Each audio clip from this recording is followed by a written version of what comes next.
Dobrý deň, dámy a páni, vážené kolegyne, vážení kolegovia, ja vás srdečne vítam na dnešnom podujatí Prax a trendy služobného hodnotenia 2. Volám sa Maroš Pauliny, som členom Rady pre štátnu službu a budem vás dneškom sprevádzať. Na úvod by som povedal niekoľko organizačných poznámok a následne mám pre vás dôležité posolstvo. Čo sa týka organizácie, s nesmiernou radosťou vám môžem oznámiť, že sme naplnili kapacitu seminára a vidím medzi nami kolegov a kolegyne, ktoré sa zúčastnili aj prvého dielu tohto podujatia. Teší ma, že ste s nami už po druhý raz. Pozdravujem vás do všetkých kútov Slovenska a dúfam, že nám zachováte svoju priazeň. Zároveň dodávam, že sme mysleli aj na kolegov, na ktorých by sa inak nedostalo z kapacitných dôvodov, lebo seminár bude voľne prístupný zo záznamu, ktorý teda následne zverejníme. Vzhľadom na veľký počet účastníkov budú okrem prípadu prednášajúcich počas podujatia stíšené mikrofóny. A na interakciu prosím využívajte skupinový chat, teda diskusiu. Na kladenie otázok máme pripravenú aplikáciu Slido. Linku kolega zverejní v tomto čete. Keď kliknete na linku, môžete klásť otázky, môžete ich lajkovať a posúvať smerom hore. My ich zozbierame. A vzhľadom na ten kratší časový limit seminára odpovede na ne spracujeme a pripravíme potom po seminári. Čo sa týka metodiky a takých tých praktickejších otázok, čo sa týka výkladu zákona, odpovede na ne nám slúbili pripraviť kolegovia zo sekcie štátnej a verejnej služby úradu vlády, čo sa veľmi tešíme. V čete zverejníme jednak e-mail na nich, na ktorý potom prosím posielajte také tie praktickejšie otázky, čo sa týka metodiky.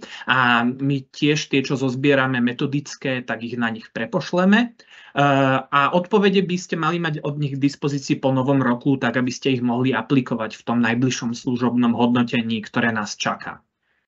Čo sa týka ešte techniky, v prípade, že máte vy alebo vaši kolegovia problémy s aplikáciou MS Teams, najlepšie, čo môžete urobiť, je reštartovať počítač aj aplikáciu a prihlásiť sa znovu. To nám teda najviac funguje.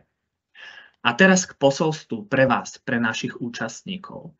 Dôvod pre toto dnešné podujatie je širší ako len téma služobného hodnotenia. Keby som mal opísať tú našu štátnu službu, ako skutočne vyzerá, povedal by som, že ako polia, kde robotníci majú len toľko prostriedkov, aby udržali polia pri živote, ale nie dosť na to, aby polia rozkvitali. A tak preto je tá štátna služba ako taký roľník, ktorý musíme dbať na každé steblo a pritom sa starostlivo vyhýbať všetkým nebezpečenstvám. A hoci nástrahy sú veľké a robota je nesmierne náročná, ja verím, že s múdrosťou a spoluprácou môžeme nájsť cestu k prosperite. No a otázku, kadiaľ vedie tá cesta, si v rade kladieme od nášho založenia. Milníkmi na ceste sú pre nás štúdie o štátnej službe, vrátane tej dnešnej, ako aj dotazníky či podnety od vás, našich kolegov. Tými všetkými je táto cesta dláždená, lebo v nich vidíme, ako sa veci majú a ako skutočne môžeme budovať štátnu službu.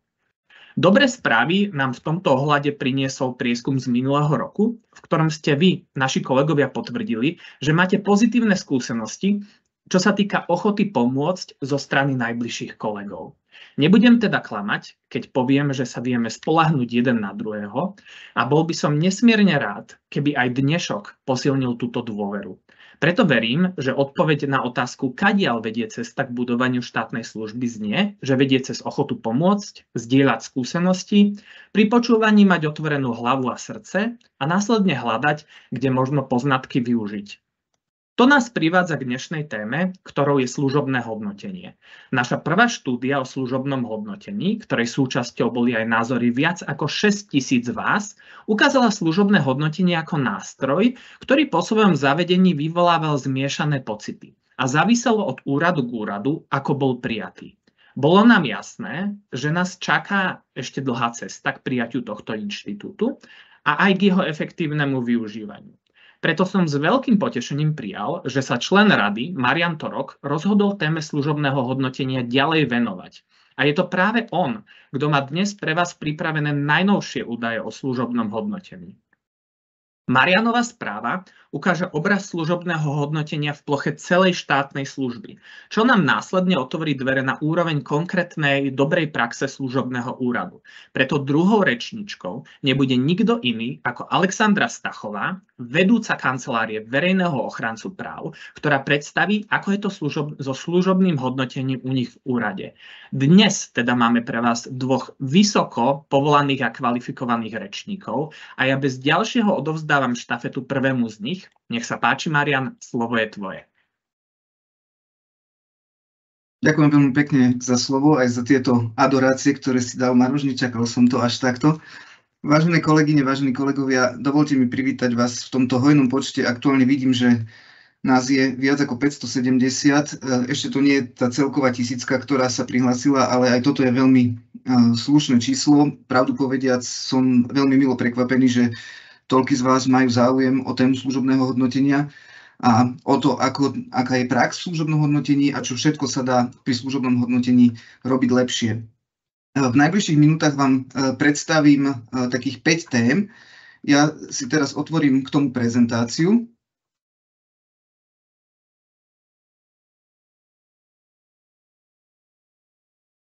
Verím, že ju vidíte. Aktuálne mi ju spúšťa.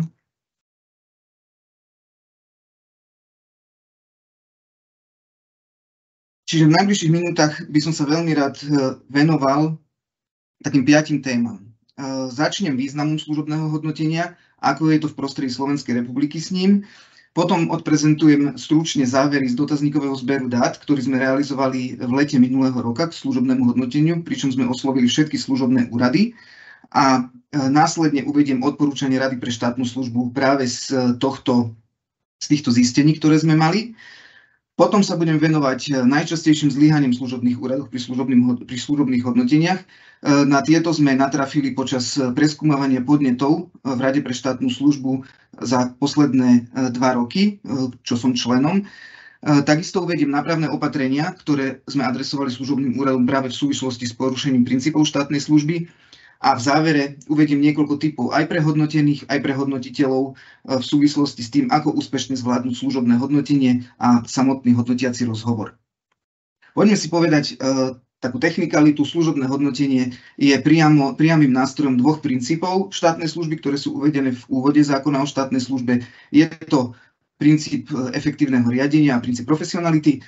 Upravené je v paragrafe 122 a 123 zákona o štátnej službe a vyprecizované je vyhláškou úradu vlády číslo 136 z roku 2017, ktorou sa ustanovujú podrobnosti o služobnom hodnotení, v prílohe ktorej sa nachádza aj samotný hárok služobného hodnotenia. Toľko k takej tej formálnej stránke. Myslím si, že všetci, ktorí ste tu účastní, sa už nejakým spôsobom so služobným hodnotením stretli a stretli sa aj s touto právnou úpravou, takže jej by som sa nevenoval hlbšie. A prešiel by som k prvej téme, ktorou je význam služobného hodnotenia. Na Slovensku sa stáva, že služobné hodnotenie je často zaznávaným prvkom alebo zaznávaným nástrojom. Čo je pozitívne, je, že má nám slúžiť a manažerom má slúžiť najmä na budovanie dôvery medzi štátnym zamestnancom a vedúcim zamestnancom.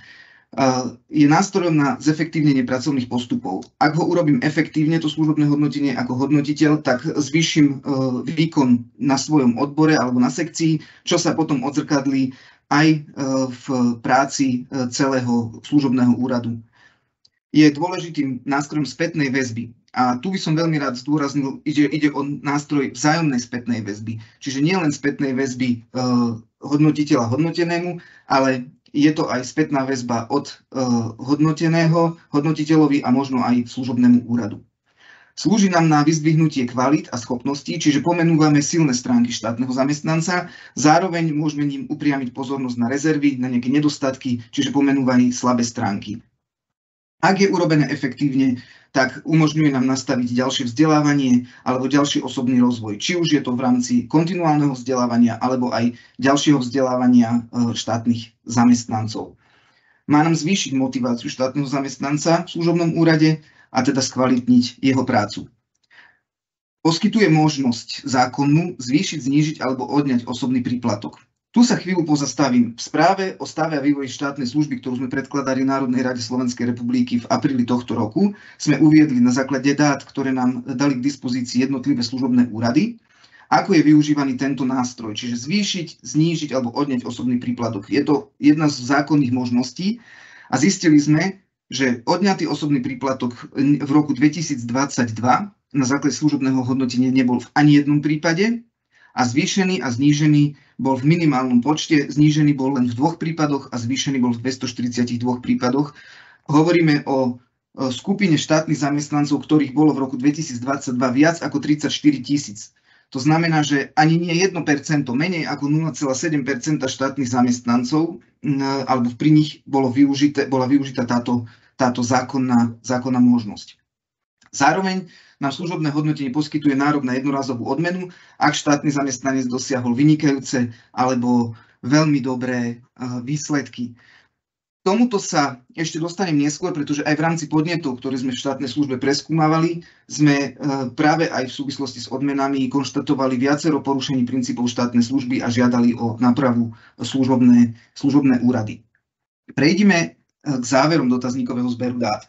A priori platí, že to, čo štátni zamestnanci, ktorí sa zúčastnili tohto online dotazníkového zberu o služobnom hodnotení tvrdili, je pozitívna. Je pozitívna reakcia, je pozitívna spätná väzba a celkovo, že služobné hodnotenie je pozitívnym nástrojom. Oslovili sme všetky služobné úrady, v tom čase ich bolo 229 v Slovenskej republike. Dotazníkový zber dát nám vyplnilo, alebo dotazník nám vyplnilo skoro 5900 štátnych zamestnancov a štátnych zamestnankyň, čiže viac ako 17% z vtedy obsadených štátno-zamestnaneckých miest. Čo sa týka záverov, tak pri jednotlivých otázkach vieme konštatovať, že väčšina štátnych zamestnancov mala dostatok informácií o služobnom hodnotení. Na služobné hodnotenie sa pripravilo vopred, respektíve tzv. Sebahodnotenie si pripravila menej ako polovica hodnotených. Tomuto sa opäť dostanem ešte neskôr pri odporúčaniach a typoch. Služobné hodnotenie považuje väčšina štátnych zamestnancov za objektívne zhodnotenie ich práce, a to aj na základe toho, že spätná väzba bola vo veľkej miere pozitívna. A na základe toho vie aj veľká väčšina hodnotených, na základe čoho a ako sa môže zlepšiť. U väčšiny štátnych zamestnancov prevládali teda pri služobnom hodnotení a hodnotiacom rozhovore pozitívne emócie. Ak sa ale už pozrieme na to, ako bolo vykonané služobné hodnotenie, tak tam väčšina štátnych zamestnancov je toho názoru, že bolo vykonané iba formálne. Čiže ako keby tá realizácia nebola v tom duchu, ako štátni zamestnanci, ktorí sa zúčastnili dotazníkového zberu dát, očakávali. Minimum štátnych zamestnancov podávalo námietky voči služobnému hodnoteniu. V rámci toho dotazníka nám vyšlo necelé 2%, ktorí podali námietku, ale z týchto ľudí, ktorí podali námietku, tak väčšina prípadov bola posúdená práve v ich prospech. Čo sa týka toho, čo považujú štátni zamestnanci ako rácio služobného hodnotenia, tak považujú ho najmä za príležitosť získania spätnej väzby, ale aj uvedomenia si silných a slabých stránok. Najmenej ho považujú za nástroj poskytnúť spätnú väzbu nadriadenému alebo služobnému úradu, čo je z uhla pohľadu Rady pre štátnu službu veľká škoda. Úroveň realizácie služobného hodnotenia je v veľkej miere neutrálna až pozitívna v porovnaní s minulými hodnoteniami. Môžeme teda povedať, že v prostredí Slovenskej republiky, kedy služobné hodnotenie bolo opäť zavedené v roku 2017, zákonom z roku 2017, tak každým rokom sa zlepšuje to vnímanie a tá realizácia služobného hodnotenia, čo je veľmi pozitívne. Čo by štátni zamestnanci prijali? Tak najmä to bolo, najviac z nich sa vyjadrilo za zavedenie sebahodnotenia. A tu poviem, že napriek tomu, že zákon nepredpisuje zavedenie sebahodnotenia, tak táto možnosť tu je. Dnes si už štátni zamestnanci môžu sami vytvoriť a v rámci hodnotiaceho rozhovoru tým pádom môžu si porovnať, môžu diskutovať s hodnotiteľom o tom, ako oni seba vidia, ako ich vidí hodnotiteľ. Takisto by prijali aj možnosť hodnotiť svoj služobný úrad a v menšej miere by už privítali hodnotenie nadriadeného podriadeným, ešte menej by privítali hodnotenie konkrétneho výnimočného pracovného úspechu. A pokiaľ by mali byť hodnotení od okruhu kolegov alebo dať hodnotenie iným spôsobom, tak toto je už vnímané ako keby minimálne, aby to privítali.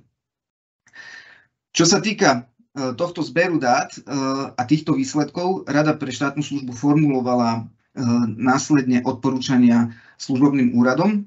Boli všeobecne formulované, akým spôsobom sa postaviť, ako pristupovať k služobnému hodnoteniu pre budúce obdobia.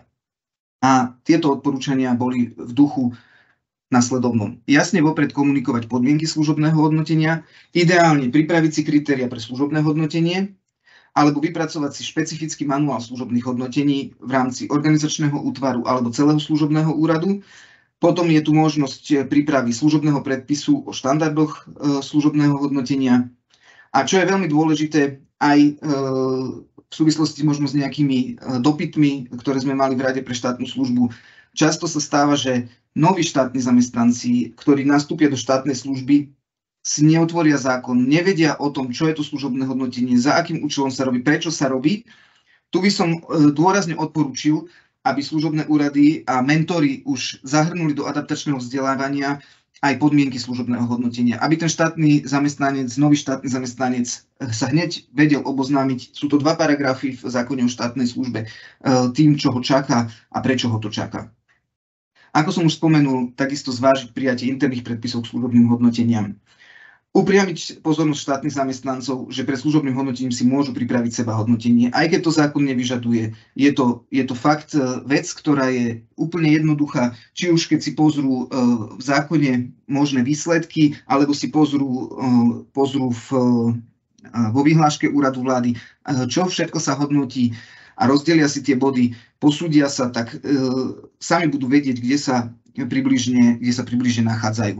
Ak služobný úrad má vypracovaný či už manuál, alebo nejaké kritériá hodnotenia, alebo interný predpis k služobným hodnoteniam, o to jednoduchšie je pre toho štátneho zamestnanca si následne pripraviť aj to seba hodnotenie. Ďalším odporúčaním bolo odformalizovať realizáciu služobného hodnotenia. Pre zvýšenie objektivity služobného hodnotenia uviesť už zdôvodnenie hodnotenia pri jednotlivých oblastiach, a to pri všetkých úrovniach dosiahnutých výsledkov. Napriek tomu, že zákon predpisuje len pri uspokojivých a neuspokojivých výsledkoch, aby to bolo písomne odôvodnené. Z praxe, ja som 5 rokov vykonával služobné hodnotenia v služobnom úrade, som to robil pri všetkých úrovniach a jednoducho týmto som aj predišiel tomu, že štátni zamestnanci následne podávali námietky. Takže tu je to skutočne odporúčania hodné pri všetkých úrovniach už uviesť to slovné zdôvodnenie. Zvýšiť povedomie v služobnom úrade o možnosti podania námietky prostredníctvom jasne naformulovaného predpisu k služobným hodnoteniam. Snažiť sa získať spätnú väzbu vedúcich zamestnancov alebo anonymne a tak pružne reagovať na potreby, ktoré vyplynú zo služobného hodnotenia alebo hodnotiaceho rozhovoru. Tá spätná väzba nadriadenému alebo služobného úradu sa oveľa ľahšie dáva, ak sú otvorené vzťahy v práci, čiže vytvárať v rámci služobných úradov aj takýto priestor. Potom vytvoriť priestor na rozvojový charakter služobného hodnotenia, na osobný rozvoj, ďalšie vzdelávanie, osobný rast. Čiže umožniť napríklad v rámci kontinuálneho vzdelávania doplniť štátnym zamestnancom plán kontinuálneho vzdelávania o nejakú vlastnú časť, o nejaké vlastné vzdelávanie, ktoré vychádza z opisu činnosti predmetného štátneho zamestnanca, alebo umožniť mu stáž v medzinárodnej organizácii a podobne. Takže toľko k odporúčaniam Rady v súvislosti s dotazníkovým zberom dát, ktorý sme realizovali v Rade. Teraz by som prešiel k podnetovej činnosti, a teda k najčastejším zlyhaniam služobných úradov pri služobných hodnoteniach. Z podnetov, ktoré sme od štátnych zamestnancov a štátnych zamestnankyň dostávali, vyplynulo niekoľko zlyhaní a teda aj porušení následne princípov štátnej služby. Medzi najčastejšie teda patria včasné neoznámenie termínu služobného hodnotenia. Zákon jasne predpisuje, že minimálne 3 dní pred realizáciou hodnotiaceho rozhovoru by mal štátny zamestnanec vedieť o tom, že sa služobné hodnotenie bude vykonávať. Potom nevykonanie hodnotiaceho rozhovoru, len predloženie formuláru služobného hodnotenia na podpis. Podávateľ sa na nás obrátil s podnetom, v ktorom namietal, že volali mu zo sekretariátu, že riaditeľ pripravil hárok služobného hodnotenia, aby prišiel na odbor na sekretariát si ho podpísať. Čiže vôbec nebol vykonaný hodnotiaci rozhovor. Alebo nevyhradenie si dostatočného času na hodnotiaci rozhovor zo strany nadriadeného. Takisto, síce v tomto prípade bol včasne oznámený termín služobného hodnotenia, hodnotiaci rozhovor začal prebiehať, po pár minútach sa hodnotiteľ postavil, išiel riešiť nejakú úlohu. O niekoľko hodín zavolali štátneho zamestnanca, aby pokračoval hodnotiaci rozhovor. A toto sa zopakovalo na dvakrát, čiže reálne bol hodnotiaci rozhovor rozčesaný, rozbitý na 3 časti. Potom ďalšie zlyhanie, neodôvodnenie zrazenia bodov jednotlivých oblastí počas hodnotiaceho rozhovoru. Čiže teraz nehovorím ani o tom, že to nebolo písomne zdôvodnené, ale podávateľ sa obrátil na nás, že počas hodnotiaceho rozhovoru neuviedol hodnotiteľ nejakým spôsobom, prečo mu za konkrétne úlohy, napríklad za kvalitné plnenie služobných úloh, strháva body. Napríklad ďalším problémom bolo neumožnenie vyjadriť sa hodnotenému štátnemu zamestnancovi.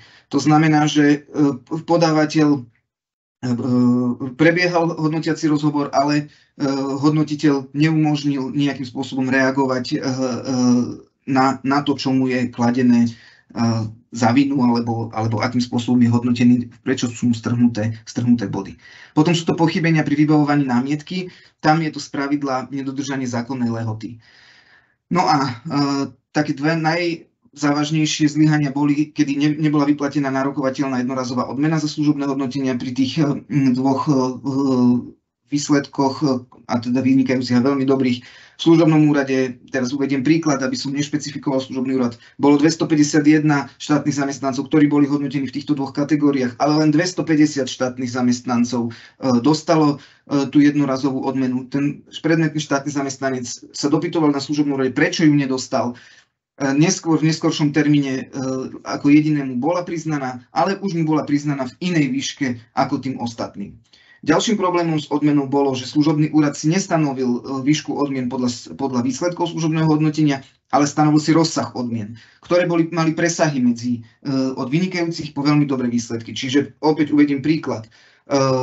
Za vynikajúce výsledky mohla byť odmena poskytnutá vo výške od 100 do 200 eur a za veľmi dobré výsledky mohla byť poskytnutá odmena od 50 do 150 eur. Čiže reálne niekto, kto mal menej bodov, mal horší výsledok služobného hodnotenia, mohol dostať vyššiu odmenu ako ten, ktorý mal viac. Čiže to sa potom tiež míňa účinku. Na základe týchto podnetov konštatuje rada porušenia princípov. A teda nie len primárne tých princípov, ktoré sa týkajú služobného hodnotenia, a teda princípu efektívneho riadenia alebo princípu profesionality, ale sú to často aj princíp zákonnosti a teda v prípadoch pri odmenách je to aj princíp transparentného a rovnakého odmeňovania. Ak rada dostane podnet v súvislosti so služobným hodnotením a preskúmava ho, tak môžem na tomto mieste povedať, že konštatuje minimálne porušenie 2 princípov. Spravidla sú to porušenia 3 princípov a mali sme teda aj podnety, v ktorých sme konštatovali porušenie všetkých týchto 4 princípov štátnej služby. Ak rada konštatuje porušenie princípov štátnej služby, upovedomuje o tom služobný úrad, žiada ho o konkrétne nápravné opatrenia. Zároveň zo zákona máme povinnosť, aby sme o tom upovedomili Úrad vlády Slovenskej republiky, ktorý môže vykonať na základe našich zistení hĺbkovú kontrolu v štátno-zamestnaneckých vzťahoch v predmetnom služobnom úrade. Pozrime sa teraz stručne na nápravné opatrenia, ktoré sme adresovali služobným úradom práve pri porušeniach, ktoré som zmienil. Čiže bolo to opätovne vykonať služobné hodnotenie za konkrétny kalendárny rok, zabezpečiť dodržiavanie zákonom stanovených postupov pri realizácii služobných hodnotení, zabezpečiť pre vedúcich štátnych zamestnancov vzdelávacie aktivity v oblasti realizácie služobného hodnotenia, zabezpečiť aj absolvovanie školenia vedenia hodnotiaceho rozhovoru, ktoré tu na úrade vlády pravidelne organizuje Centrum vzdelávania a hodnotenia. Je to veľmi dobré školenie, efektívne školenie, čiže tam odporúčam, aby sa štátni zamestnanci, hodnotitelia teda spravidla ho zúčastnili.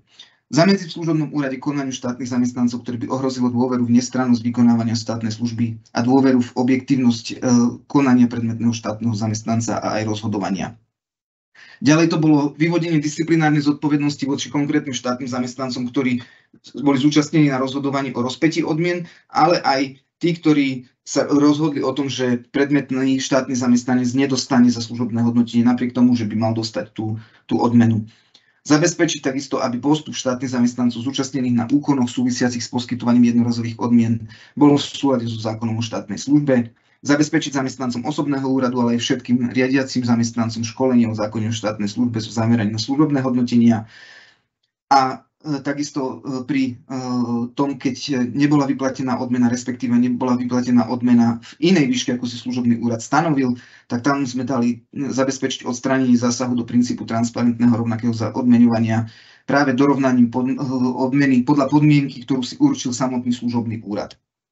Čiže toľko z našej strany v súvislosti s porušením princípov a s nápravnými opatreniami, ktoré adresujeme služobným úradom. Prejdime teraz na typy k úspešnému zvládnutiu služobného hodnotenia. Pozrime sa na typy pre hodnotených, ale pozrime sa aj na typy pre hodnotiteľov.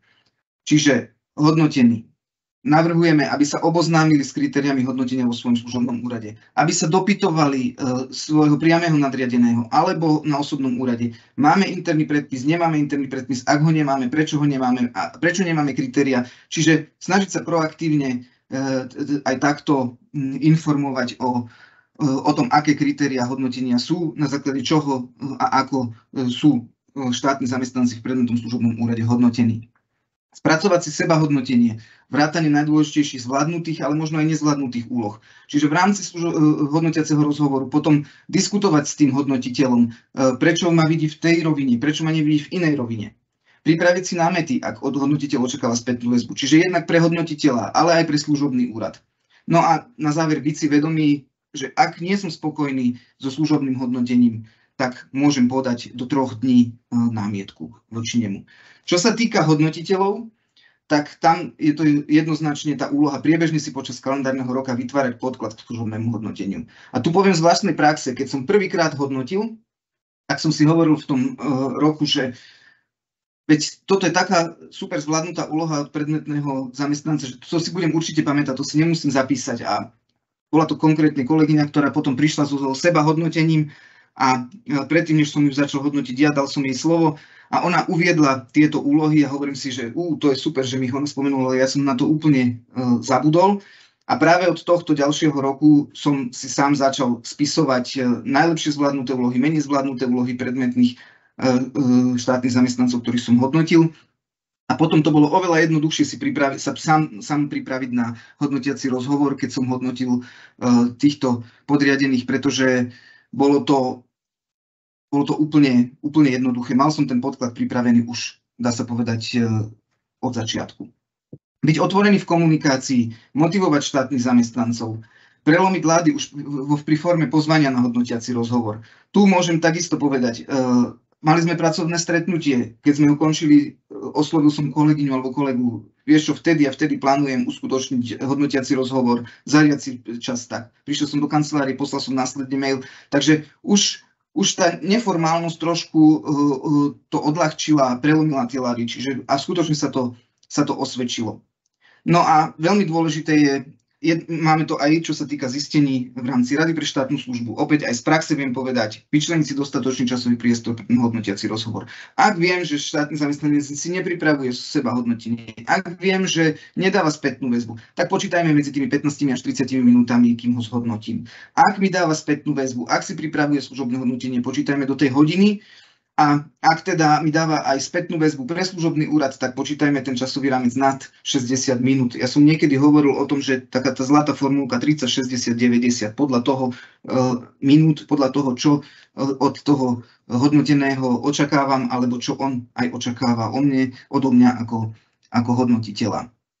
Takže toľko k typom. Ešte veľmi dôležité pre hodnotiteľov je uviesť, že aj keď si predpripravia formulár služobného hodnotenia, nevytlačiť si ho dopredu pred hodnotiacim rozhovorom, aby to nebolo nemenné, že hodnotiaci rozhovor je preto rozhovorom, že štátny zamestnanec príde, môžem s ním diskutovať, môžem uviesť, čo mi na ňom vadí, môžem vyzdvihnúť, čo je super.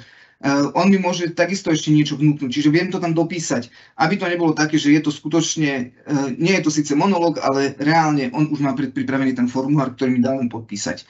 Takže toto je ešte tiež taká možno dobrá poznámka, také dobré odporúčanie. Teraz by som v závere teda uviedol len niečo k trendom služobného hodnotenia na vybraných príkladoch v susedných krajinách. Služobné hodnotenie teda nie je len nejakým výdobytkom nášho zákona o štátnej službe, ale je realizované aj napríklad v Českej republike alebo v Spolkovej republike Nemecko. V Českej republike sa uskutočňuje pravidelné služobné hodnotenie podľa interného predpisu služobného úradu. Čiže služobný úrad si stanoví, či ho uskutočňujem raz za rok, raz za 2 alebo raz za 3 roky. Prvé služobné hodnotenie uskutočňujú najneskôr po 6 mesiacoch od skončenia skúšobnej doby. Čiže v Českej republike je skúšobná doba 6 mesiacov, čiže je to po tom prvom roku pôsobenia v štátnej službe. Potom môžu byť služobné hodnotenia z iniciatívy hodnotiteľa, to je podľa potrieb, alebo z iniciatívy štátneho zamestnanca, ak o to požiada štátny zamestnanec. Potom môže byť mimoriadne z dôvodu nevyhovujúcich výsledkov, alebo tzv. Prechodové pri preložení na iný služobný úrad.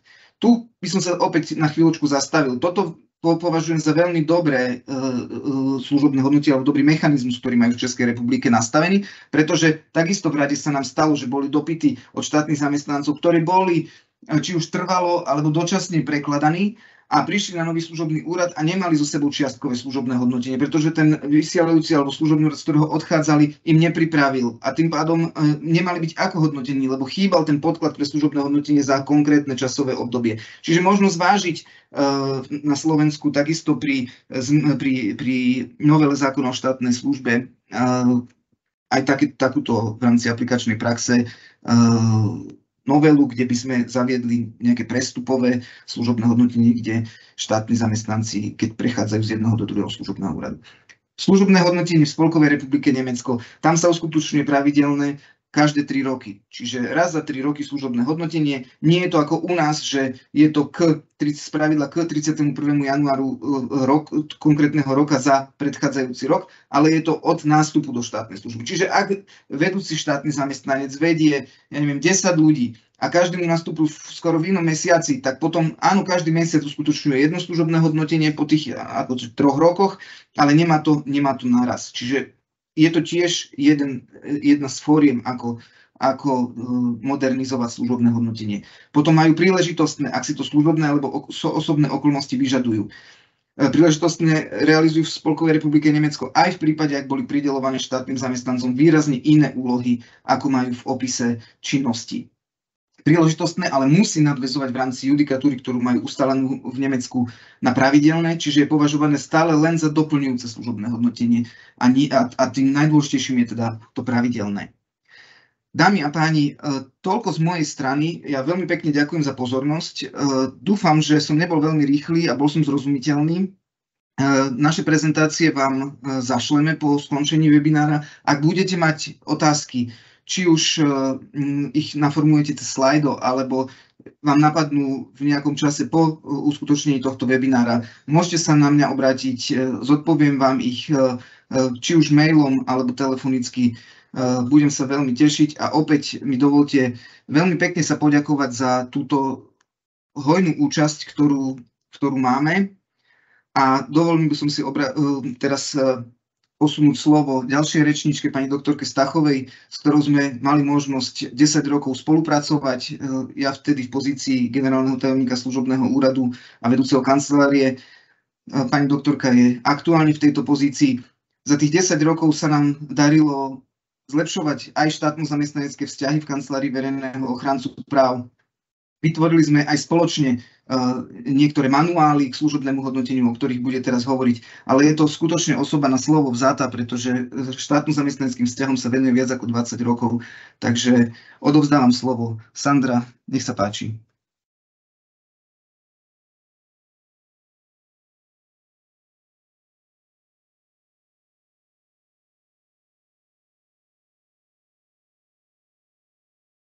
Dobrý deň, pozdravujem všetkých, ktorí sú pri obrazovkách. Dúfam, že ma vidíte, počujete. Máme nastavenú prezentáciu. Takže ďakujem ešte raz za slovo aj za veľmi príjemné antre, ktoré som dostala od Mariana aj od Maruša na začiatku. Tak ako už bolo povedané, viacerí účastníci dnešného seminára už asi mali príležitosť vidieť aj jeho prvý diel, ktorý bol asi pred 2 rokmi a kde Marian pôsobil v pozícii vedúceho kancelárie. a v podstate už niektoré informácie tam zazneli. Napriek tomu si dovolím ich zopakovať a možno aj uviesť nejaké posuny, ktoré sme v kancelárii za tie 2 roky v oblasti služobného hodnotenia absolvovali. Veľmi si vážime, že sme boli opätovne oslovení zo strany Rady pre štátnu službu v súvislosti s prípravou tohto seminára k služobnému hodnoteniu. Vnímame to ako veľmi veľkú zodpovednosť zdieľať svoje poznatky a skúsenosti a vieme, že nie sme jediní, ktorí pracujú s prostriedkom, ako je služobné hodnotenie, tak aby to bol efektívny personálny nástroj, ktorý môže byť prínosný pre služobný úrad. Prečo to všetko robíme, je úplne jednoduché. Sme veľmi nároční pri výbere budúcich štátnych zamestnancov, čo sa týka odborného kapitálu, ale aj ich osobnostnej výbavy a preto na našej strane úplne automaticky vzniká veľký záväzok, aby sme s týmto ľudským kapitálom ďalej pracovali, aby tí ľudia u nás chceli zostať pracovať aj ďalej. Ja som si teda dovolila pre vás pripraviť dnes prezentáciu, kde sa pokúsim odprezentovať naše poznatky, skúsenosti, postupy, procesy. Sme samozrejme otvorení akejkoľvek diskusii následnej, kto by mal záujem o tom komunikovať. Budeme veľmi radi, pokiaľ nám prezdieľate aj svoje informácie alebo svoje postupy, aby sme sa aj my vedeli zlepšovať a veľmi radi si vezmeme inšpiráciu možno aj z iných služobných úradov. Prejdem teda už na samotnú prezentáciu. Základné východiska prístupu k služobnému hodnoteniu v kancelárii sme mali hneď od začiatku úplne jednoznačne nastavené a nevnímali sme služobné hodnotenie ako zákonnú povinnosť len, ale najmä ako efektívny personálny nástroj, ktorý nám, ak ho vezmeme správne do rúk, naozaj môže pomôcť a môže mať pre nás veľmi veľkú výpovednú hodnotu. Už predtým, ako zákon 55/2017 nadobudol účinnosť v súvislosti so služobnými hodnoteniami, sme už mali spracované kritériá pre najväčšiu časť našich štátnych zamestnancov a to sú tí, ktorí zabezpečujú pôsobnosť verejného ochrancu práv a pripravujú mu podklady. Je to u nás viac ako 63% celkového počtu zamestnancov, ktorí sú práve teda v tejto agende a kde sme vedeli do veľkej miery zovšeobecniť kritériá a nastaviť nejaké spoločné podmienky a predpoklady toho, akým spôsobom budeme hodnotiť výkon.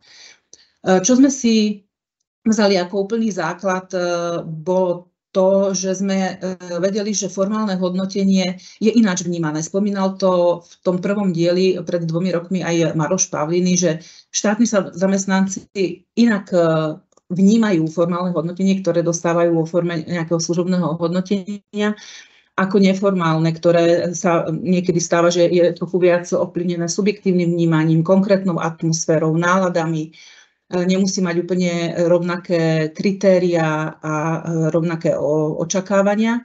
Takže vnímame služobné hodnotenie ako formálne hodnotenie, ako formálnu spätnú väzbu, najmä ako príležitosť na vyjasnenie si vzájomných názorov, očakávaní, postojov, pretože sa veľmi často stáva, že čo je zrejme vedúcemu zamestnancovi alebo jednému zamestnancovi nie je úplne jasné tomu druhému.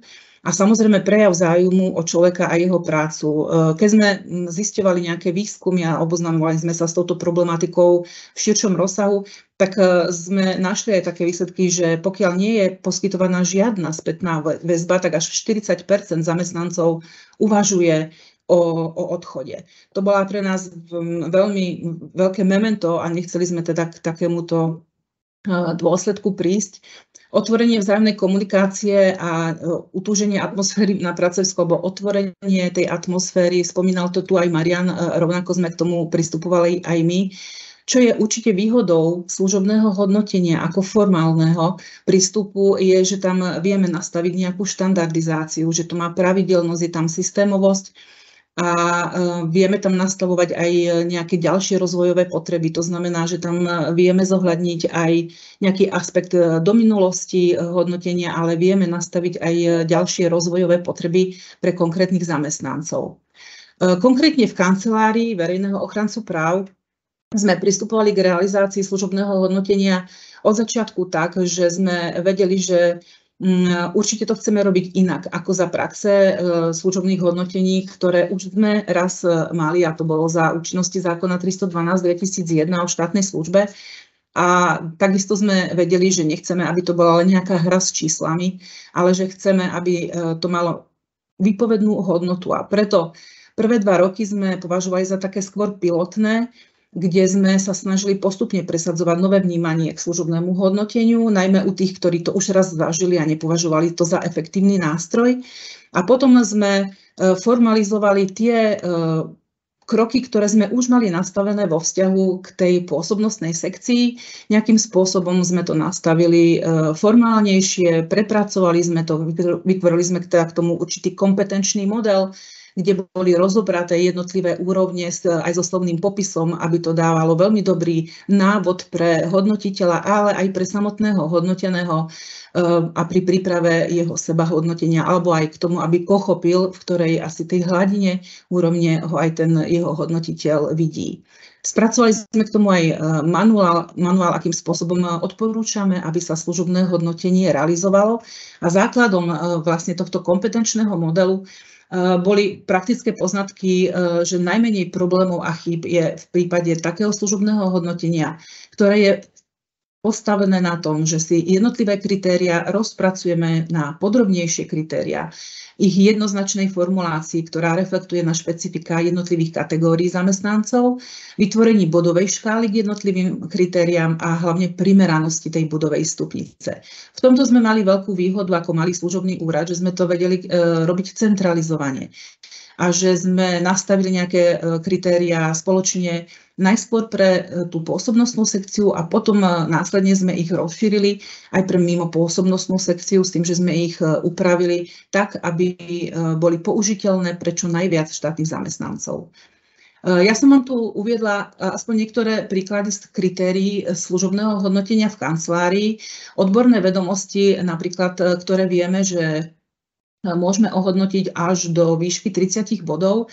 Sme si rozpracovali na jednotlivé hodnoty, kde sme ich aj popísali, aby bolo jednoznačné, že čo všetko tam vidíme a jednotlivým tým úrovniam alebo hodnotám sme pridelili aj zodpovedajúci počet bodov. Takže keď hodnotiteľ hodnotí už konkrétneho zamestnanca, tak vidí, že či ten zamestnanec spĺňa tie predpoklady očakávania podľa konkrétnej hodnoty a tam ho vie potom lepšie ohodnotiť. Samozrejme stále má ešte veľkú škálu sa aj v rámci jednotlivých hodnot pohybovať. Tu pri tých odborných vedomostiach máme 0 až 7, 8 až 14. Takže aj v rámci jednotlivých hodnot má ešte veľa možností na to, aby ohodnotil toho štátneho zamestnanca.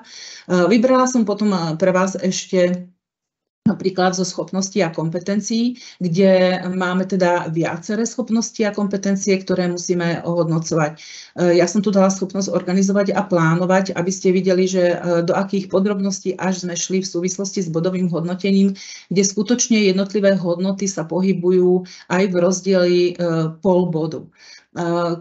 Tým, že tam tých bodov je menej a musíme zohľadňovať viaceré schopnosti a kompetencie, tak nám to nedávalo možnosti. Napriek tomu máme za to, že sme aj tak s takto nastaveným bodovým rozpätím vedeli uchopiť tie schopnosti a kompetencie tak, že sme vedeli vždy toho štátneho zamestnanca ohodnotiť.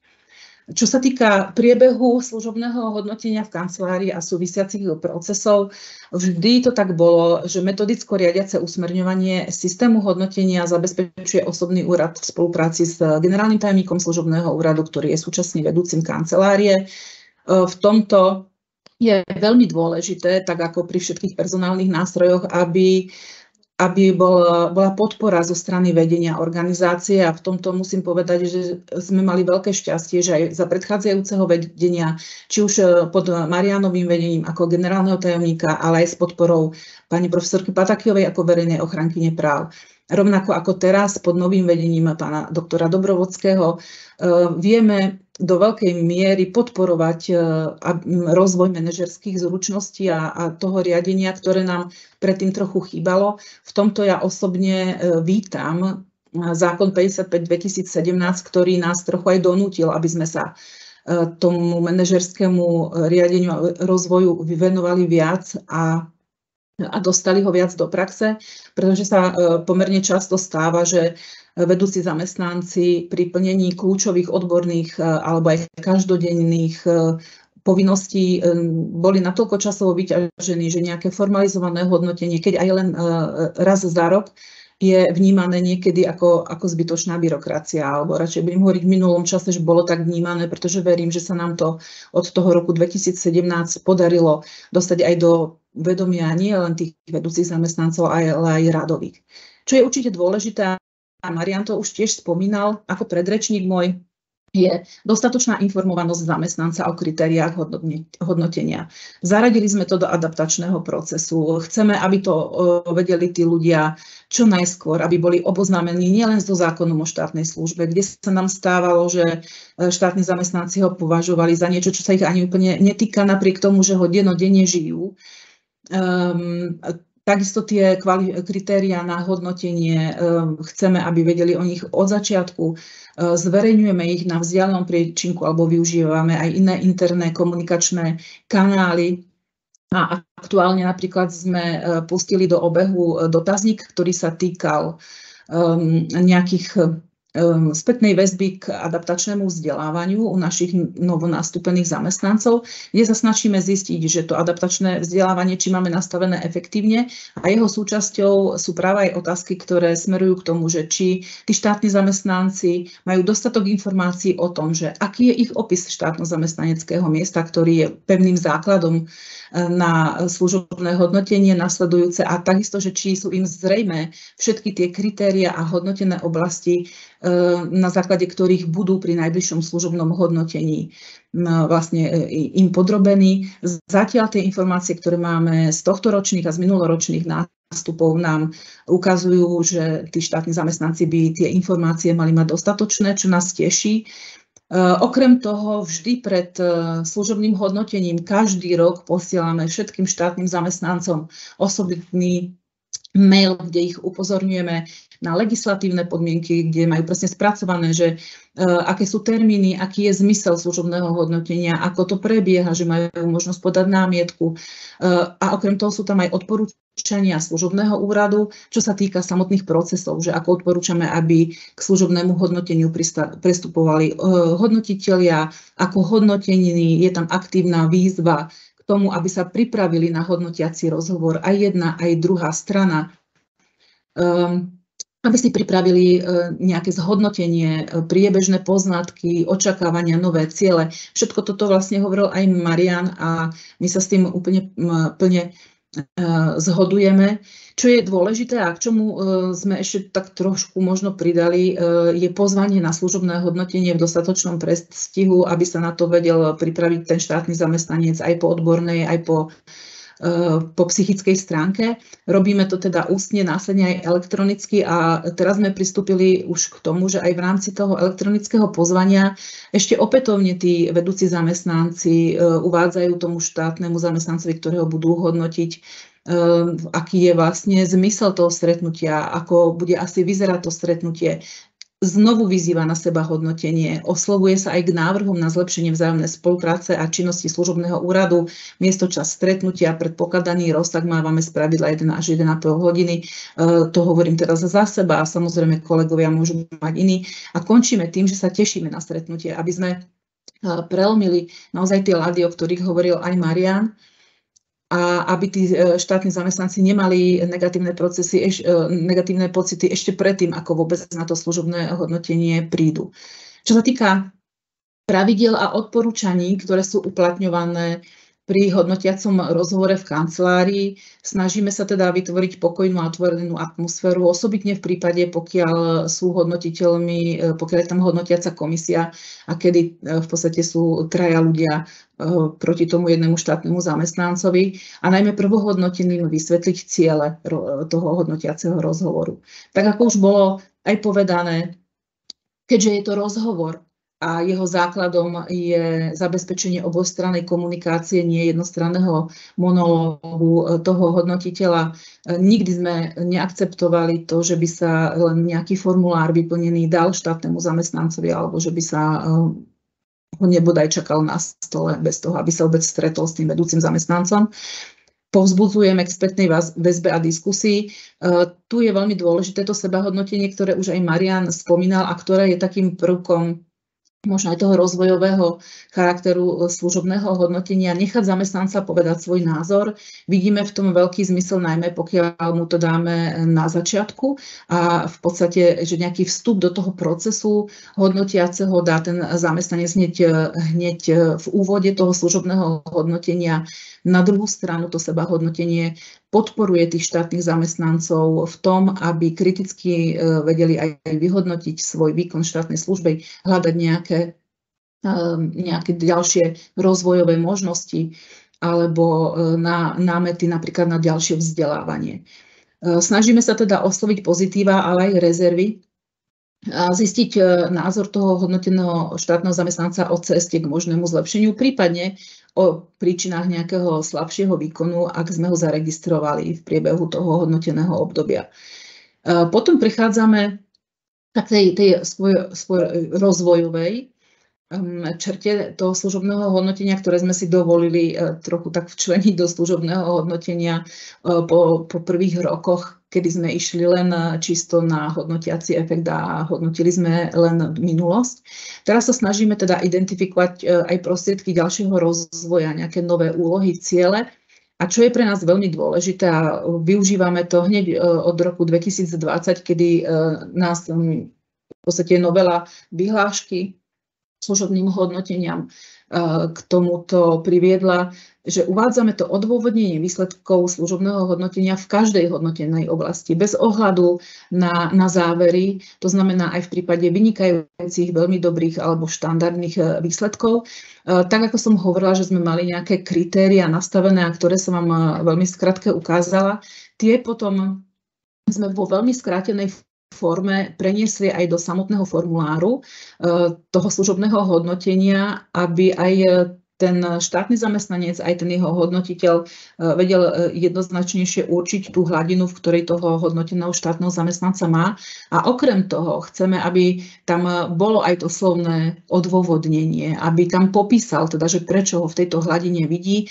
Vnímame to ako oveľa lepšie služobné hodnotenie, ktoré má výpovednú hodnotu, či už pre nás ako osobný úrad, ktorý pracuje s týmto ľudským kapitálom, ale aj pre prípadných iných hodnotiteľov, ktorých v budúcnosti to služobné hodnotenie chytia do rúk.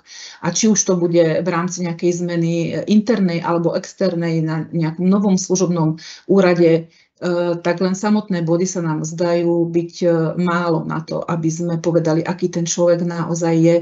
Ale vo vzťahu k tomu odôvodneniu my veľmi sa snažíme motivovať všetkých vedúcich zamestnancov, aby odôvodňovali akékoľvek procesy, ktoré sa týkajú štátneho zamestnanca, či už ide o priznávanie zmeny osobných príplatkov, takže tam na tých odôvodneniach chceme, aby tam zaznelo aj konkrétne uvedenie toho dôvodu, prečo vidia návrh na nejakú zmenu ako dôvodný, nie len zopakovanie toho, čo hovorí zákon, že je to za kvalitné plnenie napríklad služobných úloh, len zmeníme slovosled.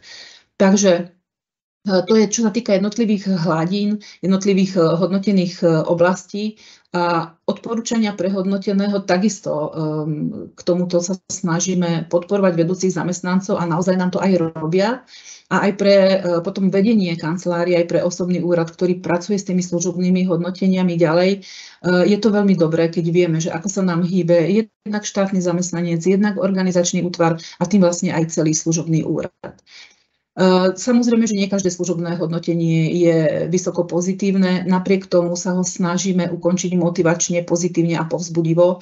Mňa osobne veľmi prekvapilo, keď v tom prvom dieli služobného hodnotenia Maroš Pavliny spomínal, že každý tretí vlastne odchádza s nejakým negatívnym pocitom zo služobného hodnotenia a že nemajú z toho dobrý pocit. Takže sa snažíme osloviť v podstate ochotu toho zamestnanca, aby chcel plniť tie ciele, tie úlohy, ktoré sú mu nastavené v rámci či už opisu, alebo potom jednotlivých cieľov alebo úloh, ktoré dostal v rámci služobného úradu. Overovanie nastavenia služobného hodnotenia v kancelárii považujeme za veľmi dôležitú súčasť toho, aby sme zisťovali, že či sme nastavili procesy dobre. My sme už po skončení služobných hodnotení v roku 2021 zrealizovali si interné dotazníkové zisťovanie ktoré čiastočne sa prekrývalo aj s otázkami, ktoré robila Rada pre štátnu službu pre celý tento rozsah štátnych zamestnancov. A my sme si to teda robili interne a mali sme niektoré otázky podobné, niektoré sme samozrejme mali zamerané viac na naše interné prostredie. Dotazník bol vytvorený online pomocou aplikácie Forms, bol anonymný, vyplnenie bolo dobrovoľné a dali sme im na to nejakých 8 dní s tým, že sme štátnych zamestnancov neupozorňovali a nevyzývali opätovne na to, aby sa nám zapojili do toho dotazníkového zisťovania, lebo sme chceli zistiť aj to, že do akej miery je skutočne ochota štátnych zamestnancov poskytovať spätnú väzbu služobnému úradu. Dotazník obsahoval 7 otázok, 6 uzatvorených, 1 otvorenú a takisto sme chceli vedieť, či mali dostatok informácií o účele, priebehu, kritériách, či a ako sa pripravovali na služobné hodnotenie, pretože ich neustále vyzývame, aby sa pripravili vopred aj samozrejme hodnotitelia, aj samotní štátni zamestnanci, ako vnímali objektivitu, aký význam má pre nich služobné hodnotenie, akú úroveň by pripísali služobnému hodnoteniu poslednému vo vzťahu, ku ktorému sme robili to overovanie, to bolo za rok 2021, čo by privítali do budúcnosti a čo by mohla kancelária zlepšiť. Tie zistenia sa do určitej miery prekrývajú s tým, čo bolo potom následne zisťované teda v rámci celej Slovenskej republiky. Pre nás bolo veľmi dôležité vedieť, že mali dostatočné informácie o služobnom hodnotení a takisto bolo pre nás dôležité vedieť, že v prípade štátneho zamestnanca, napríklad, ktorý nám signalizoval, že podľa neho nemal dostatok informácií, tak ani neprišiel, pretože vždy vyzývame aj v tých mailoch, aj kedykoľvek, že sme tu otvorení, že poskytneme ďalšie informácie, ak je niečo nedostatočné. Ale tu musíme konštatovať, že prevláda naozaj pasívne prijímanie informácií, že aktívne vyhľadávanie alebo kontakt na osobný úrad alebo na nadriadeného, na mentora je v minimálnej miere. A napríklad ten štátny zamestnanec, ktorý nám tu signalizoval, že podľa neho nemal dostatok informácií, napriek tomu, že už bol služobne hodnotený viackrát, tak nám ani v tej poslednej otázke, kde sme nechali otvorenú, že sme chceli vedieť, čo by sme teda mali urobiť inak, alebo ako inak by si to predstavovali, nám tú spätnú väzbu nedal. Na služobné hodnotenie sa pripravila asi polovica hodnotených zamestnancov, to naozaj korešponduje aj s tými všeobecnými veľkými zisteniami. Hodnotenie považovali skôr za orientované na minulosť. To znamená, že na danie spätnej väzby im samotným, ale aj tomu služobnému úradu a nie za personálny nástroj svojho ďalšieho rozvoja. Práve na základe tohto sme sa snažili potom ešte viac pri tých služobných hodnoteniach potom za ďalší kalendárny rok 2022 dostať do tých formulárov aj ten rozvojový prvok vo forme toho, že sme chceli, aby tam nejaké ďalšie napredovanie štátneho zamestnanca sa prejavilo, aké vzdelávanie, akým smerom sa bude vyvíjať, alebo na čo je potrebné si dať pozor. Vykonané služobné hodnotenia považovali za objektívne, čo spolu s tou ďalšou odpoveďou, že je to vlastne ustálená úroveň, bolo pre nás pozitívne zistenie a mali záujem dávať spätnú väzbu nadriadeným aj kancelárii verejného ochrancu práv, čo sme im umožnili hneď vlastne po nástupe nového verejného ochrancu práv, ktorý inicioval stretnutia so všetkými zamestnancami, nielen v štátnej službe, ale aj pri výkone práce vo verejnom záujme, a kde on zisťoval ich spätnú väzbu na to, že či dostávajú relevantnú spätnú väzbu od svojich nadriadených, od svojich kolegov, od vedenia kancelárie, akú majú dôveru zamestnanci vo svojich vedúcich zamestnancov, nakoľko považujú kanceláriu za transparentnú vo vzťahu k internej komunikácii, akým spôsobom vedia si zabezpečiť work-life balance, aké sú motivátory toho, že chcú pracovať pre kanceláriu, a takisto sa tam v podstate robil nejaký audit možných prejavov mobbingu, bossingu.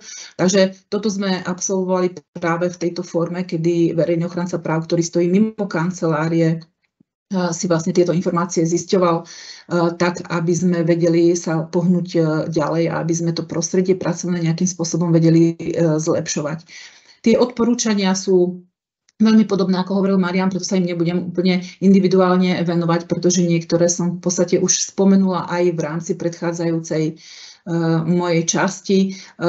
Okrem toho teda, a to je asi také najdôležitejšie, že to služobné hodnotenie teda nevnímame len ako prostriedok toho hodnotenia do minulosti. V tomto nás do veľkej miery inšpirovala aj odborná štúdia, ktorú robila Rada pre štátnu službu v roku 2020, a ktorej sme mali možnosť sa zúčastniť ako kancelária ešte pod vedením Mariana ako generálneho tajomníka, a kde vidíme teda tú možnosť nielen to, že zhodnotíme, či ten štátny zamestnanec v minulom roku alebo v minulom hodnotenom období pracoval kvalitne, ako mal výkonnosť, ako plnil termíny, aké má osobnostné vlastnosti, schopnosti, ale že chceme aj ten rozvojový charakter do toho dostať, a to sa práve snažíme dať cez tie odôvodnenia a odporúčanie na konci toho služobného hodnotenia.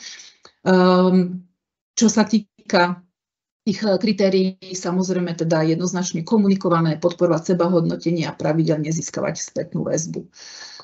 Čo pre nás znamenajú výsledky služobného hodnotenia? Týmto, že sme nastavili takto služobné hodnotenie, tak má pre nás veľmi veľkú výpovednú hodnotu. A my teda po tom, čo ich dostaneme na osobný úrad, služobné hodnotenie automaticky nezakladáme len do osobných spisov, ale s nimi pracujeme ďalej. Osobný úrad ich vyhodnocuje, pričom hodnotí jednak, že či boli splnené zákonné podmienky spracovania a predloženia služobného hodnotenia. Pokiaľ bolo služobné hodnotenie vykonané neskôr, ako hovorí zákon, aj keď táto možnosť je, tak hľadáme aj dôvody, aby sme zistili, že prečo, či tam objektívne dôvody, a pokiaľ nie, tak vyzývame samozrejme, že ak nie je možné vykonať služobné hodnotenie do 31. januára, tak chceme od hodnotiteľov vedieť, že aké sú dôvody a kedy asi to služobné hodnotenie bude realizované. Dávame tam veľmi veľký dôraz na to, že zisťujeme jednak, aké sú celkové výsledky organizačného útvaru, ale aj jednotlivých zamestnancov, pričom sledujeme zmeny v rámci jednotlivých kritérií, ako sa nám pohybujú štátni zamestnanci, či idú hore, dole. Pokiaľ tam takáto sa zmena udeje a je náhodou v nejakom vyššom rozpätí tých bodov, tak zisťujeme príčiny. Či je to v tom, že má nového hodnotiteľa, alebo má nejakú inú agendu, prípadne sú nejaké problémy na strane štátneho zamestnanca, aby sme ich vedeli čím skôr nejak vyfiltrovať a zamerať sa na to, ak náhodou ten štátny zamestnanec nie je spokojný, nie je motivovaný, aby sme to čo najskôr vedeli zistiť a pracovať s tým ďalej, pretože ten ľudský kapitál, ktorý máme, je najdôležitejší. Sme takí dobrí, akých dobrých máme ľudí, a presne v takom rozsahu sa nám darí plniť úlohy a ciele, ktoré máme ako inštitúcia. Odporúčania, ktoré obsahujú námety alebo námety na ďalšie vzdelávanie, si spracúvame s tým, že pokiaľ tam teda máme také témy alebo predmety vzdelávania, ktoré navrhujú viacerí hodnotitelia, tak to vieme už dať do nejakých plánov, odporučiť, aby to boli skupinové alebo hromadné vzdelávacie aktivity, a takisto tam teda tí vedúci zamestnanci v tých odporúčaniach veľmi často odporúčajú aj nejaké osobnostné, takže vieme si nastavovať aj vzdelávania v rámci osobnostného rozvoja. Výsledky služobného hodnotenia takto spracované individuálne aj potom komplexne predkladá osobný úrad vedúcemu kancelárie. A v rámci porád vedenia sú s nimi samozrejme v anonymizovanej forme, ale také tie základné nejaké zistenia sú vždy tlmočené vedúcim zamestnancom aj verejnému ochrancovi práv. Ak by som to mohla nejakým spôsobom zhrnúť, čo považujeme za kľúčové faktory v súvislosti so služobným hodnotením, je najmä prístup vedenia organizácie, spomínala som to na začiatku, a potom skutočnosť, že o služobnom hodnotení hovoríme pozitívne.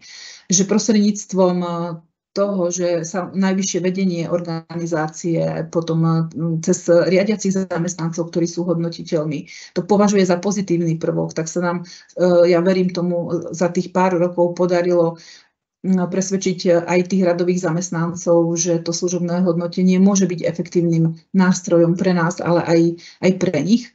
Nastaviť politiku, kde služobné hodnotenie je prostriedkom pomoci manažera k stimulácii a ďalšiemu rozvoju. Toto naozaj nadväzuje na to všetko, čo som hovorila, ako to robíme a prečo to tak robíme. Informovanosť o cieľoch a zmysle služobného hodnotenia, jednoznačné, vopred stanovené a transparentné kritériá. To je asi alfa a omega toho, aby štátni zamestnanci nemali pocit, že sa prvýkrát stretávajú s nejakými kritériami a s nejakými našimi očakávaniami až pri tom hodnotiacom rozhovore. Čo je veľmi dôležité, a je to asi aj najdôležitejší prvok celého systému a súčasne sa môže stať aj najproblémovejším, je ľudský faktor v osobe hodnotiteľa. Vieme, že priebeh, výsledok, úroveň, akože celý efekt toho služobného hodnotenia je do veľkej miery obrazom vedúceho zamestnanca a jeho manažerských zručností.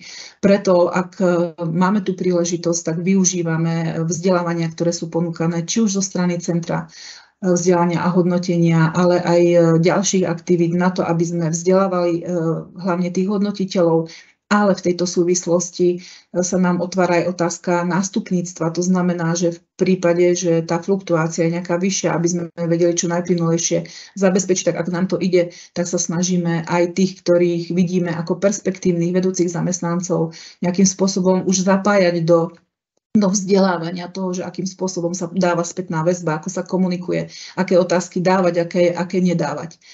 Cieľom teda tohto celého nášho snaženia je to, aby služobné hodnotenie bolo obojstranne prospešný nástroj a aby sme tých ľudí zastabilizovali a aby nám neodchádzali. Posledná vec, ktorú by som rada možno ešte odtlmočila, je to, čo nás obmedzuje, alebo by sme si to vedeli predstaviť ešte aj lepšie.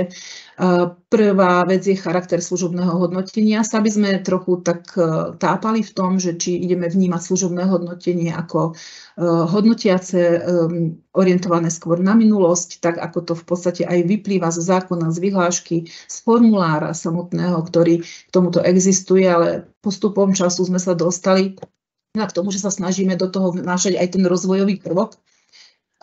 Druhá vec je termín služobného hodnotenia a jeho previazanosť na odmeňovanie. Už to tu zaznelo aj pred tými 2 rokmi, ja to len opakujem, že bez prepojenia výsledkov služobného hodnotenia na systém odmeňovania to služobné hodnotenie stráca veľkú časť svojej sily a efektu, čo je škoda pre nás ako malú organizáciu, ktorá do nového rozpočtového roka vchádza väčšinou s takým rozpočtom, ktorý máme napätý a nevieme si dovoliť oceniť tých štátnych zamestnancov na základe služobného hodnotenia niekedy vo februári. Považovali by sme za vhodnejší iný termín, a to napríklad v mesiaci november, kedy už vieme pracovať aj s tými finančnými prostriedkami, ktoré máme ku koncu roku a vedeli by sme ich nejakým spôsobom poskytnúť na odmeňovanie. Čo sa týka osobných príplatkov, je pravda, že tam to služobné hodnotenie nevyužívame ako nástroj na zmenu toho osobného príplatku tak, ako by sme možno chceli. O tomto sa budeme baviť aj do budúcnosti. Čo sa týka periodicity, za nás ako malý služobný úrad vnímame postačujúcu jedenkrát za rok. Legislatívne návrhy, ktoré hovorili o 2, pre nás úplne prínosné neboli. Pokiaľ by sme sa mali baviť o tom, že ešte nejaké služobné hodnotenie si vieme predstaviť v zákone, okrem toho, čo hovoril Marián v súvislosti s tými prestupmi, ale to vlastne vieme urobiť už aj teraz a vždy sa to snažíme robiť, pokiaľ niekto od nás je preložený či dočasne alebo trvale na iný služobný úrad. By sme si možno vedeli predstaviť služobné hodnotenie po skončení skúšobnej doby. Nie je to nič nové, bolo to v podstate aj pri predchádzajúcom zákone 312, kedy po skončení toho adaptačného vzdelávania ten vedúci zamestnanec jednak ide plánovať ďalšie vzdelávanie, ktoré na základe toho zhodnotenia toho hodnoteného štátneho zamestnanca, jeho úrovne odbornej, ale aj osobnostnej nastavuje. A takisto vlastne tam pristupujeme k tomu priznaniu osobného príplatku. Takže ak nejaké, tak tu by sme si to určite predstaviť vedeli. Čo sa týka služobného hodnotenia vedúcich zamestnancov, tak samozrejme, že postupujeme v zmysle zákona. Ale pri tých schopnostiach a vlastnostiach tam hodnotíme viaceré veci. Vedeli by sme si možno predstaviť, že to bodové hodnotenie vedúcich zamestnancov by vyzeralo trochu inak, pretože radovým za rovnakú vlastnosť dávame vlastne nižšie bodové hodnotenie, pretože u tých vedúcich musíme prihľadať aj na ich manažerské kompetencie a tie tam nejakým spôsobom ohodnotiť. Ešte jedna vec je, s ktorou vlastne pracujeme, a to je to, že súčasťou hodnotenia štátneho zamestnanca v tej funkcii vedúcej je aj to, akým spôsobom on vykonal tie služobné hodnotenia jemu podriadených štátnych zamestnancov. Vnímame to tak, že by mohla byť aj väčšia zúčtovateľnosť realizácie služobných hodnotení hodnotiteľmi, ale robiť to až nasledujúci kalendárny rok, keď už vlastne robí on ďalšie služobné hodnotenia, sa nám veľmi neosvedčilo. Takže možno iný termín, ale to sú naozaj také skôr už praktické veci, ak by sme si povedali, že chceli by sme to dotiahnuť do nejakej väčšej dokonalosti. Výsledky podľa bodového hodnotenia, napriek tomu, že tie zistenia, tie výsledky služobného hodnotenia sú slovné, to znamená, že máme vynikajúce, veľmi dobré, štandardné a tak ďalej, tak tým, že je tam 5 úrovní, tak veľmi často sa nám stáva, že sa používa teda tá stupnica 1, 2, 3, 4, 5 ako školského známkovania. A my keď sme začínali, tak sme boli všetci naozaj že na štandarde, tie prvé roky sme to tam držali, až potom sme sa následne pohybovali hore alebo dole podľa tých kritérií, ktoré sme už nastavili. Myslím si osobne, že ak by tam bolo viac úrovní, že by to bolo menej, keď to poviem, že stresujúce pre tých štátnych zamestnancov, lebo ak sa cítia byť ako dvojkári alebo trojkári, tak to pre nich je nejakým spôsobom demotivujúce. Čo je veľmi dôležité, je posilňovanie kompetencií osobných úradov, teda konkrétne nášho osobného úradu, keď my ho do veľkej miery zapájame do všetkých procesov, do koncepčného nastavenia toho manažerského riadenia, tak by sme boli veľmi radi, keby sa aj oni mohli zúčastňovať tých školení, ktoré sú venované vlastne tým vedúcim zamestnancom, a kde častokrát tá účasť je obmedzená na vedúcich zamestnancov, ale osobný úrad, ak má byť partnerom a vytvárať nejaké kritériá, podmienky, a nie vždy osobný úrad má na čele riaditeľa, napríklad aj u nás sú to len radoví zamestnanci, ktorí sú priamo podriadení generálnemu tajomníkovi služobného úradu, tak to musíme riešiť cez teda iné nejaké cesty. Posledná vec, ktorú sa len veľmi v skratke dotknem, keďže viaceré inštitúcie nie sú ešte v centrálnom ekonomickom systéme. Boli sme teda zaradení do prvej vlny prechodu do SAP CES a posledné školenia, ktoré boli venované služobnému hodnoteniu a tomu, ako s ním máme pracovať v centrálnom ekonomickom systéme, nás úplne nepotešili, pretože do veľkej miery nám zase budú blokovať osobný úrad, ktorý v tom centrálnom ekonomickom systéme, jednak sú tam tie úvodné niektoré úkony pomerne komplikované, alebo je tam potrebné opakovane zadávať niektoré vstupné údaje, aby sme sa dostali k samotnému spracovaniu služobného hodnotenia. Doteraz, keď sme išli len v tej fyzickej forme, tak tí hodnotitelia nám prinášali služobné hodnotenie, ktoré sme dohodili do systému. Teraz v podstate ten zamestnanec osobného úradu musí poslať nejaký dokument v určitej forme vedúcim zamestnancom, ktorí tam vložia tie bodové hodnoty, u nás aj odôvodnenie. Tu sme sa napríklad stretli s tým, že je tam obmedzený počet znakov, takže sme sa snažili presvedčiť, že aby bol väčší, pretože tie naše odôvodnenia sa nám tam napríklad nezmestili. To sa vráti naspäť na osobný úrad, tento vniesie do systému a potom až v podstate vytvára z toho nejaké PDF, ktoré znovu buď posiela alebo tlačí a opätovne v podstate si dáva znovu to isté kolečko s tými vedúcimi zamestnancami. Takže máme za to, že akékoľvek systémy, ktoré vnášame do života, okrem toho, že sú pre nás nejakým informačným zdrojom, tak by sme boli veľmi radi, keby nám aj zjednodušovali prácu. A najmä v prípade takého osobného úradu, kde naozaj, že máme jedného človeka na všetko, čo sa týka výkonu štátnej služby a ešte aj výkon práce vo verejnom záujme, sa trochu obávame, že ho to časovo dosť vyťaží. Takže ten záverečný efekt, ktorý máme, ja len zopakujem, že naozaj tie služobné hodnotenia a ich vykonávanie sa snažíme robiť tak, aby to bolo prínosné pre obidve strany a preto, aby nám tí kvalitní ľudia tu zostávali, aby mali ochotu pracovať pre verejný sektor a aby sme sa vedeli vyrovnávať možno v niektorých veciach aj tomu súkromnému. Ja vám veľmi pekne ďakujem za pozornosť. Sme otvorení akejkoľvek spolupráci. V prípade záujmu neváhajte využiť naše kontakty. Budem veľmi rada, keď nám dáte aj nejakú spätnú väzbu alebo to, ako to robíte, pretože by sme sa radi posúvali v tejto oblasti aj ďalej. Takže za mňa asi všetko. Veľmi pekne ďakujem. Ďakujeme veľmi pekne, Alexandra. Ja by som teraz už iba veľmi krátko ukončil, aby sme rešpektovali váš čas. V prvom rade obrovské poďakovanie pre obidvoch rečníkov. Myslím si, že keď som aj ja počúval tieto prezentácie, tak boli prepojené s praxou, ukazovali služobné hodnotenie ako naozaj živý nástroj a hoci sa pozerali z rôznych uhlov pohľadu, tak naozaj ten obraz bol taký jednotný, živý a dúfam, že pre vás priniesol veľa pridanej hodnoty. Čo sa týka otázok, tak slajdo aj tie metodické otázky určite spracujeme, pošleme vám v jednom e-maile spoločne aj s potvrdením, ktorý mnohým z vás môže poslúžiť pre vaše osobné úrady alebo pre osobnú potrebu, aby ste mali záznam, že ste toto všetko absolvovali. A na záver, ja by som sa s vami veľmi rád rozlúčil, poprial vám veľa oddychu v nadchádzajúcom sviatočnom období a hlavne teda nech sa vám darí v novom roku. Ďakujeme veľmi pekne a prajeme vám príjemný zvyšok dňa. Dovidenia.